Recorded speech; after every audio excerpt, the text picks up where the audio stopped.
That was absolutely fantastic. Thank you, Sarah. Great job. What a great song, isn't it? I mean, I'm a pretty excitable guy, and so I know that I think you're going to see that a little bit more often than you probably want. But what a great song. Just talking about how God goes before us into these battles, and that we rely on falling on our knees, aligning with Him and His purposes to go forward before us. I mean, what a great message. I know if you're listening online right now, if you're watching online, or if you're listening on the radio, I want to thank you that you're here with us. You know, I know it's a little long, this service. You know, it's a special day. And ceremonies like that are really special. We want to mark those occasions, remember them, because they have importance for us in our lives. So I'm going to try and really race through what we have, or what I'm going to be talking about here, because we still need to go to communion, and I want to be really sensitive to your time today. So, well, as I said earlier there, it's fantastic to be home. And we had an adventure driving across Canada. Our trip was mostly with dry roads, like it was really quite an easy trip, you know, and it's about 3,000 kilometers from Edmonton here to Sudbury. And I had never seen anything east of Winnipeg. I've flown to Ottawa. My wife is from Ottawa, and so I've flown there a couple of times, and so I'm a little familiar with Ontario, but really not as far as driving from Winnipeg, anything east of there, I really wasn't aware of. And so, you know, I was really struck by how rugged and beautiful the trip was. And I know a lot of you had some concerns about me driving in the middle of winter, but I want to reassure you that actually it was quite, like I said earlier there, it was a nice, easy trip. And it's about 3,000 kilometers. Nothing was closed down. The roads weren't closed down. There was no snow blowing. But we did run into a bit of a hiccup on our journey. We pulled over about 2,900 kilometers into our trip. And we pull over to the side of the road. We want to stretch our legs a little bit. We have our little dog. We let him out, and so he could do his business. And we get back in the vehicle. And I start up the car. And I start taking off. And I notice already, right from then, I notice there's a problem. I've got a problem right away. So most of you have your cars, you have your thermostat, and it normally sits in the middle. And as soon as I took off, I could watch it go quickly like that. It was starting to move up very fast. And so, I was a little worried. So I pulled over. I thought, something's a little weird. So I pulled over to the side of the road. I get out, open up the hood. Everything looks fine. I don't seem to have any problems. And part of me was thinking, okay, well, maybe it's just because I'm pulling this trailer and it's just putting a little stress on the engine, so I'm going to be okay. So get back in the vehicle again. Everything looks fine. Second time, we start, same thing. Goes fairly quickly, starts moving up on the gauge into the red zone. So as soon as I get up there, I pull over. And so I'm barely getting out of the gate. I mean, we're barely moving at this point before I have to pull over again. So second time, do it again, check everything. Everything looks fine. Third time, I start up the car. And friends, you know, we're on this journey and we are excited to get to Sudbury, to move into our future. So, you know, I really want to get there. I mean, 2,900 kilometers, we were almost there. And so I wanted to get in there. I was like, oh, no, I'll just limp it along, man. We're going to make it. So the third time, friends, I ran into trouble, okay? I started the car. I started pulling ahead. I got up to about 100 kilometers. As soon as I hit 100 kilometers an hour, that gauge, it was going slowly at first. It went from 0 to like 1,000. Boom, like this. Sirens are going off in the Jeep. I'm getting codes here that I didn't even know existed, like oil is on fire, you know. So I'm freaking out at this point. I pull over, and as soon as I pull over, steam starts billowing out of every crevice on the front end of my Jeep, and radiator fluid is also pouring out of the front end of this Jeep. I mean, so we pull over, Jeep is done, and friends, we're 100 kilometers away from Sudbury.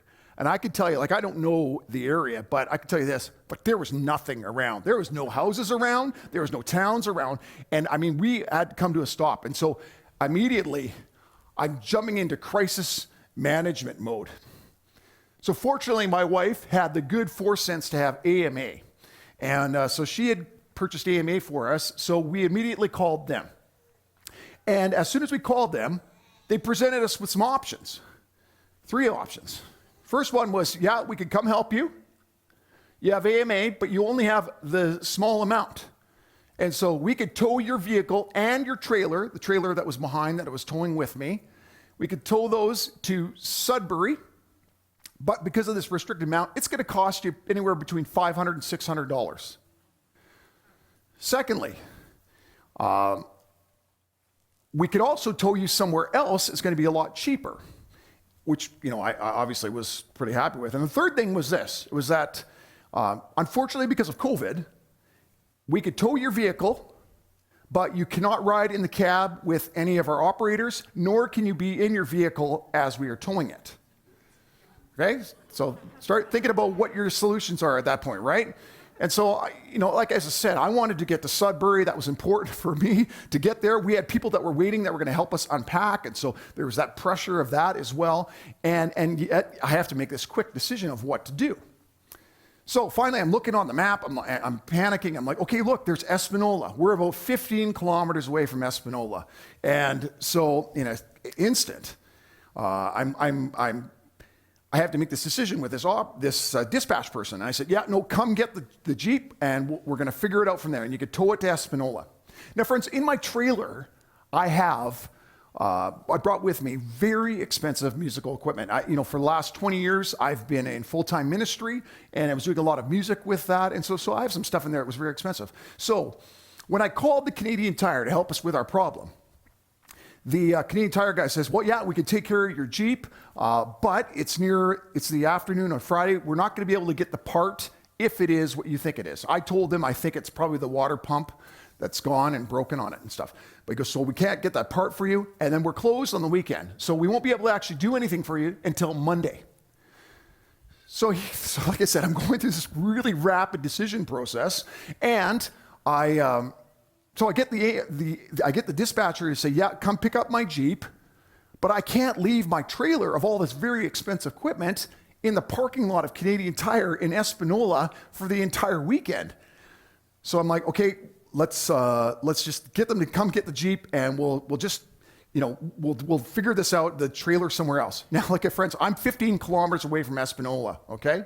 So the operator comes, grabs the Jeep, and we decide to unhook the trailer. And during this whole process, I'm in contact with my guardian angel, Ian, who came and rescued us. But I want to show you a picture very quickly of when a roadblock gets put in your journey and your past. Why don't we put that up? Yeah, you see that? That's thumbs down, right, from my wife, Tracy, right? So here she is. We're 15 minutes from Espanola. We're on the side of the road, and semi-trucks are burning past us. It's really windy. It's cold. And my dog is on her lap, and he's shivering, and we're waiting for Ian to save us because I wanted to make sure all of our stuff was okay. But I wanted to show you this picture here because you know what? This picture reminds me of when I see this now. Every time I look at this, I go, that is a picture of what it means to be miserable and stuck. I mean, completely stuck. Now, like I said, fortunately, Ian came and he rescued us, and we were able to get to Sudbury. We got our vehicle fixed. It worked out. But I want to show you this picture because I want you to think for a minute about maybe times that you've been stuck in your life. And I'm not talking about stuff where you're literally stuck, like on the side of the road like this, or you're stuck in mud or something like that. But I'm talking about that emotional stuck, or that mental stuck. Maybe you've been stuck in moving into your preferred future. Maybe things haven't worked out the way you thought they should. Or maybe you've made mistakes in the past that have stuck you in the present. We're going to starting this new series at All Nations for the next little while. It's called Future Forward. And what we're going to be looking at is this old story in the Bible of this hero of the Bible, and how this hero was so foundational to God's children at the time, and them moving forward into their future. But his journey wasn't one that was easy. It was full of problems and obstacles. And this character, even though it was in the Old Testament, it was a long time ago, that that there's still applications in his story that apply to us today about how God interacts with us and how we interact with God. We're going to be starting this series talking about the hero in the Bible, Joshua. And if you have your Bible, or maybe you're new to Bible reading, Joshua is that book in the Bible. It's right near the beginning. There's 5 books before it. The one that's closest is called Deuteronomy. So if you're here in this room and you want to find it in your Bible, please do that. Or if you're online and listening, it's in the book of Joshua. But in order to understand and grasp where we're going to be going with this series and about this Joshua character, we need to understand the backstory of where he came from and his situation as it starts in Joshua. And that backstory starts with the character of Moses. Now, if I want to see just out here, everybody knows who Moses is? Do we all know? Yeah? Good. Okay, so you see a lot of head nodding and hands, and that's great. So we're not going to go through everything about Moses' life, but we remember the big heroic parts, the miracles that happen in Moses' life. It starts off with his, him being condemned to this, through genocide, that his life was going to be over as a baby. And we remember that story where his parents put him in a basket, trusting God to save him. As he goes down the river, God protecting him from rapids and rocks, alligators and crocs. And as he goes down the river, he ends up in the house of the very man that wanted to end his life. He ends up growing up in privilege, and yet he denies that privilege, walks away from it because he sees the suffering of his people, God's children. And it's here as he walks away that there's that miracle that God confronts Moses with, that burning bush. And you remember that miracle as well, right? There's this bush, he's in the desert, Moses sees this burning bush, and you can imagine, you could smell the smoke, you could smell the charcoal as it's burning up, you can see it, and yet it doesn't get consumed. And through that burning bush, God talks to Moses and tells Moses that he is going to be the one to deliver God's people into the promised land, out of slavery and out of oppression. Which leads us to that other famous story that eventually we get to that parting of the Red Sea, standing in front of those 2 massive walls of water as the Israelites cross the Red Sea to flee from their oppressors, the Egyptians at the time, with the water collapsing in, protecting God's children as they pass through. And we remember that story as well. And from there's so many other miracles that happen with Moses and God intervening, using Moses in order to accomplish his purposes for those people. But we want to skip ahead through those to get to the end so we can talk about Joshua. And that's this. Just before Joshua begins his journey as the new leader of the Israelite people, we see this Moses at the end, his life ends. And we see that the end of Deuteronomy, just before Joshua, we see that they go into this funeral of Moses. And back then it was a wake, it was a time of mourning for 30 days to remember what Moses had done. And that's where Joshua's story begins, in Joshua 1. And it starts like this. Joshua 1, if you put that up on the screen there, it says this. After the death of Moses, the servant of the Lord said to Joshua, son of Nun, Moses' aide, Moses, my servant, is dead. So imagine, if you will, if you were Joshua. Picture the context of what just happened there. We had a funeral that just happened, 30 days where Moses is dead. And this is how Joshua's story begins. Now, I was reflecting on how those 2 bookends together, that book of Deuteronomy and Joshua, and it said 30 days of mourning and then Joshua's thing. But I was wondering, did this happen like the day later? Or maybe it happened like 2 months later, or maybe it was like 2 years later. Some sort of period of time that we're not really sure about, but we can imagine that it's more than just after 30 days, one thing happens. Imagine that you are now Joshua. Moses has died. You're now the new leader of the Israelites. And I can imagine, and at that time, scholars had said at that time that Joshua would have been responsible for 2 million people. 2 million. And the context of that was just before Moses died, is that if you remember, God's children were stuck in the desert for 40 years, wandering around the desert, this nomadic tribe that was wandering around. And every once in a while, they would have been, as they're going through the desert, as they're lifting up their tents, moving to the next place, consuming the resources of the area, moving to the next place just to stay alive. And every once in a while, they'd be passing by the promised land that they were promised. And they could see it over there, but they were still stuck in the desert. Why were they stuck in the desert? Because back, if you remember, with Moses, God's children didn't believe that God was going to come through with the promises that he had told Moses. So here he is, responsible for 2 million people. He's got all these people in the desert. He's just now responsible for them all. And I can imagine in that moment, he probably got down on his knees and said, God, what am I supposed to do now? Any of us in that position would do the same thing, wouldn't we? When we're confronted with this massive task that we have to go ahead, or if we're even confronted with, obstacles that come in our path, most of us turn to God. There's that famous saying, you guys might have heard this before, there's no atheists that live in foxholes, right? And if you understand that reference, you'll know what I'm saying when I say that in desperate times, we turn to God for a solution. Now, before we go any farther, I really want to make this clear for everybody here as we're listening to this today. I'm not making any parallels between Moses and Kit and Joshua and Jeremy, nor am I making any parallels between Moses being Jeremy and me being Joshua, as if I'm going to lead you into the promised land. All right?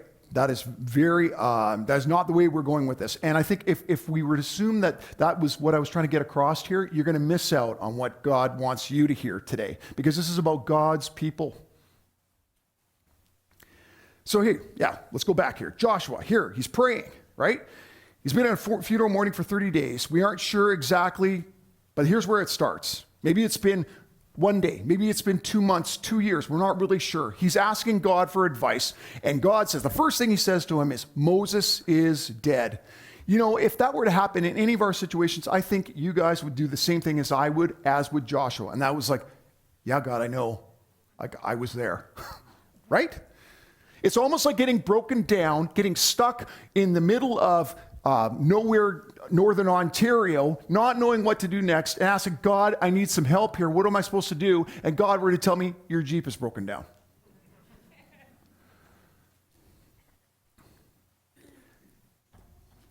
So I want you to stay with me here, and we're going to switch gears just slightly because it's going to make sense in a moment, and that's this.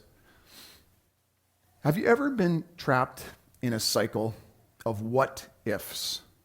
Something bad, something really tragic happens in your life.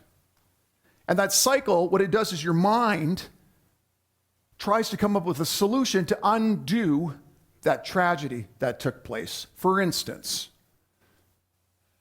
say there was a tragedy with a car crash and you were involved in that somehow. And maybe you go back in your mind and you think, Lord, had I only been stopped for 5 more minutes, had I only not let my child drive the vehicle, had I only done this thing, then my circumstances that I'm in would not be what I'm experiencing right now, which is just this intense pain, not knowing where to go next.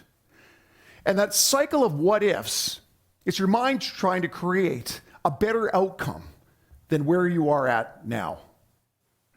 A better outcome than being stuck. And I think that Joshua and the Israelites were stuck in this what-if scenario. If only Moses were still alive, the promises that God made to Moses, that we would get to the promised land. If only we had believed in those promises, we could get into the promised land. If only we could get a redo. You see, the Israelites at the time were stuck. Joshua had been with them for the last 40 years. He was the aide to Moses during that time. He was as stuck as the rest of them in this non-believing of the promises that God was going to deliver them through. They were stuck for 2 generations. Think about that for a minute, 2 generations, what that is. All the baby boomers and all the Gen X, or all the Gen X and all the millennials, where they were stuck as this nomadic tribe in the desert, moving around in tents. They were stuck. You see, I think what I'm reading in this is that this idea of what ifs, they were caught in this thing. Because I think what they believed was that Moses, when he died, those promises died with him. They were without hope. They had no hope going forward, and their future was a future of waiting. Friends, that what if scenario, it's a lie.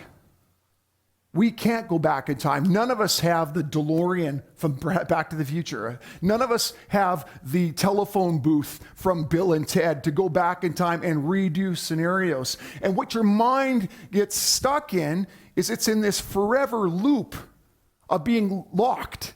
And you get locked into this historical event that took place. But when God told Joshua that Moses was dead, he wasn't pointing out the obvious, like they weren't there and they didn't know what was going on. What I believe God was doing for them in that moment was he was proclaiming this reality to get them out of the what if loop and if only loop that they were stuck in. He was pointing out the obvious to dislodge in their minds their being trapped and stuck into thinking that the future was tied only to Moses. He was allowing them to move forward into the future that he had planned for them, and was saying Moses is dead. It's this proclamation from God that Moses was the bearer of the blessing and the promise, but it was God that gave Moses those promises. And they weren't meant just for Moses or through Moses, but those promises were meant for God's children. Because he goes on to say this in Joshua 1 and 2 and 3, and let's get that up on the screen there. Now then, you and all these people, get ready to cross the Jordan River into the land I am about to give to them, to the Israelites. I will give you every place where you set your foot, as I promised Moses. He was telling Joshua and God's children that you don't need to stay stuck, because I made those promises to you, and you, waiting here believing that the dream died with Moses and feeling like there is no way forward into the future, it's not true. And that's, friends, is why Joshua and this story matters to us today. Because those promises that he made to Moses were not for Moses or directly through or because of Moses. Those promises were made to God's people. They are made for them at that time. They are made for us today. You and me. I started off with that picture and that story of being stuck, that feeling of being stuck. And sometimes we get stuck in our own faith, our lives, when we think that God only promises to do things for his heroes. That the promises that he makes in the Bible, well, those were for back then and not for us today as God's children. We get stuck at times when things don't always work out in that idealized way that we felt we should. We get stuck when we focus on what if time machine redos for the mistakes and the offenses that have happened to us through our lives and in the past. Friends, I want to finish off with this, and just watching the time. And it's this. God's promises, the series, the direction we're going to be going in with this series is that God's promises are for you and for me today. So get unstuck. How do we do that? Start believing in the promises that God has made to you through his word in the Bible. I want to finish off. There's so many promises in the Bible for us, but I want to finish off with this one as we move into communion, and it's this. Hold on to this today, because I believe that for us to move forward in the future as believers, as God's children, we need to start believing in those promises. And it's this Romans 8:31 and 32. It says this, what then shall we say in response to these things? If God is for us, who can be against us? He who did not spare his only son, but gave him up for us all, how will he now not also, along with him, graciously give us all things?